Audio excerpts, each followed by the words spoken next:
کیا آپ نے کبھی سوچا ہے کہ جب پاکستان بن رہا تھا تو اس نوزائیدہ ریاست کا نظام، خاص طور پر اس کا خالی خزانہ، کن مشکل حالات اور ہنگاموں کے درمیان چلایا جا رہا تھا؟ تاریخی کتابیں ہمیں لیڈروں کے بارے میں تو بتاتی ہیں، لیکن پردے کے پیچھے موجود ان افسران کی کہانی کون سنائے گا جنہوں نے اس ملک کی بنیادیں اپنے ہاتھوں سے کھڑی کیں؟ اگر آپ کو آپ بیتیاں یعنی آٹو بائیوگرافیز پڑھنے کا شوق ہے تو آج کا ریویو خاص طور پر آپ کے لیے ہے۔ حال ہی میں نے اردو ادب اور تاریخ کی ایک شاندار کتاب مکمل پڑھی ہے جس کا نام ہے ہنگاموں میں زندگی۔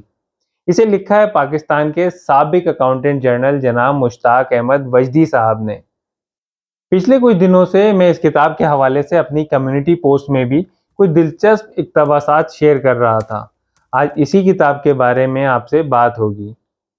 جیسا کہ نام سے ہی ظاہر ہے کہ کتاب کوئی عام سی پرسکون کہانی نہیں ہے، بلکہ ایک طوفان کا احوال ہے۔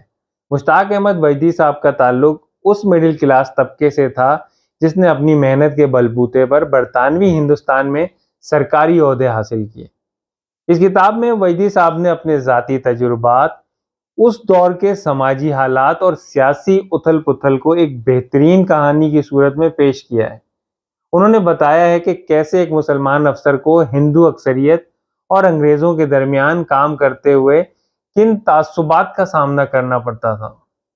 دوستو، کتاب کا وہ حصہ جو آپ کو سب سے زیادہ متاثر کرے گا وہ قیام پاکستان اور اس کے فوراً بعد کا وہ دور ہے جب وجدی صاحب ہجرت کر کے کراچی آئے۔ تو حکومت کے پاس نہ بیٹھنے کی جگہ تھی، نہ فرنیچر اور نہ ہی تنخواہیں دینے کے پیسے۔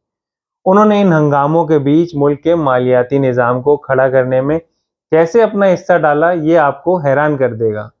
صرف یہی نہیں، آپ نے نہ صرف صاحب اقتدار بلکہ طاقتور شخصیات اور اسی طبقے کا ناجائز دباؤ ہمیشہ مسترد کر دیا۔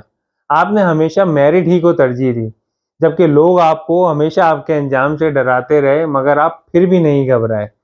اگر آپ بر صغیر کی تاریخ، قیام پاکستان کے اصل حالات اور ایک ایماندار سرکاری افسر کی کشمکش کو سمجھنا چاہتے ہیں تو ہنگاموں میں زندگی آپ کی لائبریری کا لازمی حصہ ہونا چاہیے۔ کیا آپ کو تاریخ اور آپ بیتیاں پڑھنا پسند ہیں؟ کمنٹس میں مجھے اپنی رائے سے ضرور آگاہ کیجیے گا۔ اگر آپ کو یہ ویڈیو پسند آئی ہو تو لائک شیئر کریں اور چینل کو سبسکرائب کریں۔